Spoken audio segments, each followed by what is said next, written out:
الفيديو ده هيساعدك تحصل على أسهل منحة في العالم. أيوة، زي ما سمعت، المنحة الروسية أسهل منحة تقدر تحصل عليها، وكمان متوفر فيها أماكن كتيرة جدا، وبتقبل 15,000 طالب سنويا. فلو انت عايز تعرف معلومات أكتر عن المنحة الروسية، كمل الفيديو للآخر.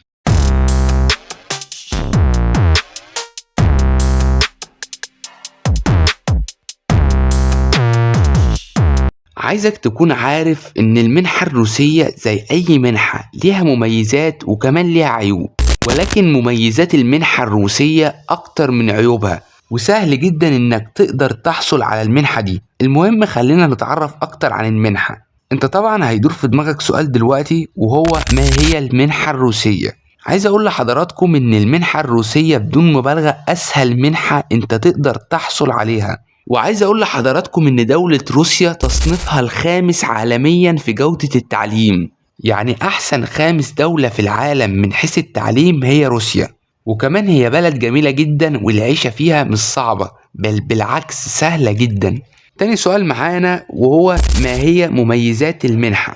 عايز اقولك ان مميزات المنحة دي كتيرة جدا جدا.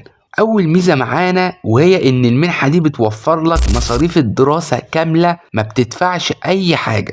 تاني ميزة معانا انك بتقدر تحصل على راتب شهري من المنحة. تالت ميزة ان المنحة بتوفر لك سنة كاملة بتساعدك انك تتعلم اللغة الروسية مجانا، وممكن ما تاخدش السنة دي لو انت معاك شهادة تثبت انك بتتكلم روسي، لانك بتدرس باللغة الروسية هناك. تالت ميزة معانا وهي السكن. السكن بيكون على المنحة في بعض الأحيان، وفي بعض الأحيان أخرى بيكون على الطالب. هتقولي إزاي؟ بص يا سيدي، المنحة بتتواصل مع الجامعة، بتقول لهم هل السكن بتاع الجامعة متوفر فيه أماكن ولا لأ. فالجامعة بتقول للمنحة والله في مكان كذا وكذا وكذا، أو مفيش خالص. فبيكون على حسب الجامعة متوفر فيه أماكن ولا لأ. وبعدين أصلا زي ما قلت لحضراتكم، العيشة في روسيا سهلة جدا، والإيجار هناك ما بيزيدش عن $100 ويمكن اقل كمان، فما تقلقش من الحتة دي. رابع ميزة معانا واحسن ميزة انك بتدرس التخصص اللي انت عايزه ايا كان ايه. كل التخصصات متاحة في المنحة الروسية.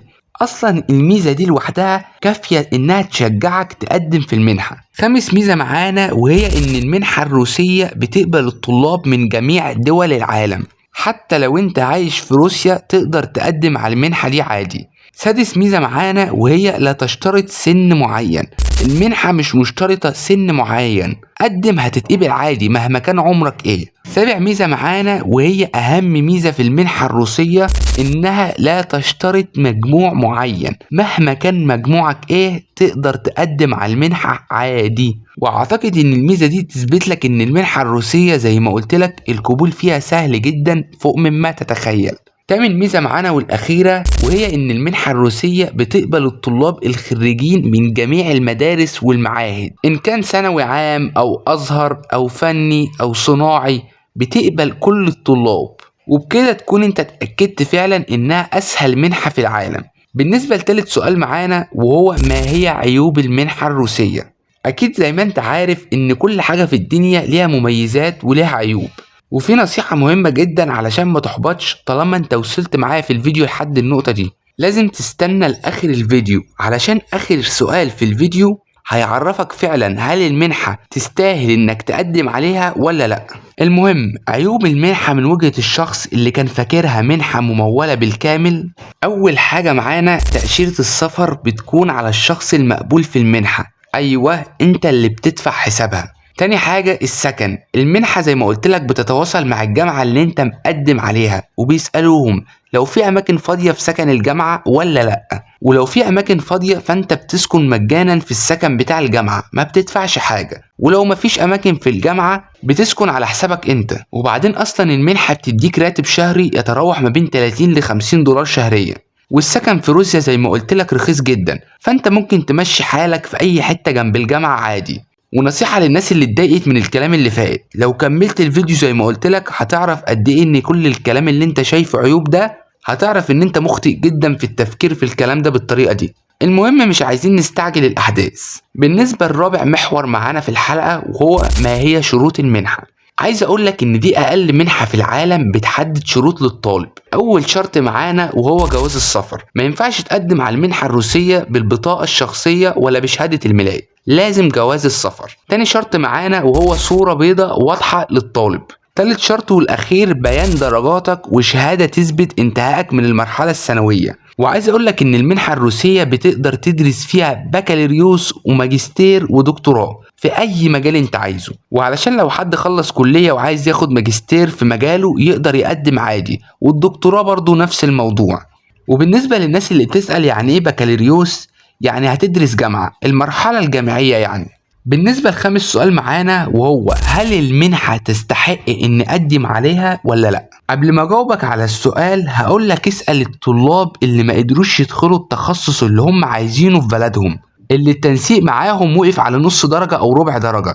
اسألهم بيعملوا ايه او عملوا ايه. انا هقولك بيعملوا ايه. بيضطروا انهم يدرسوا في بلد زي روسيا مثلا وبيدفعوا الوفات مؤلفة، بيدفعوا فلوس كتيرة جدا.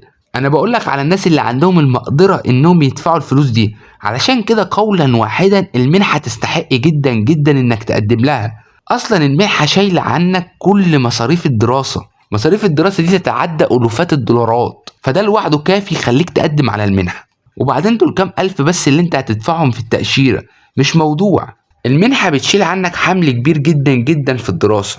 فقولا واحدا المنحة تستحق طبعا. وأخيرا وليس آخرا، أي حد من حضراتكم عنده أي استفسار يكتبولي في التعليقات. وشوفوا حضراتكم عايزين الفيديو جاي عن ايه واكتبولي في التعليقات. ولو عجبكم الفيديو ما تنسوناش من اللايك وتشترك في القناة علشان يوصلك كل جديد. وسلام.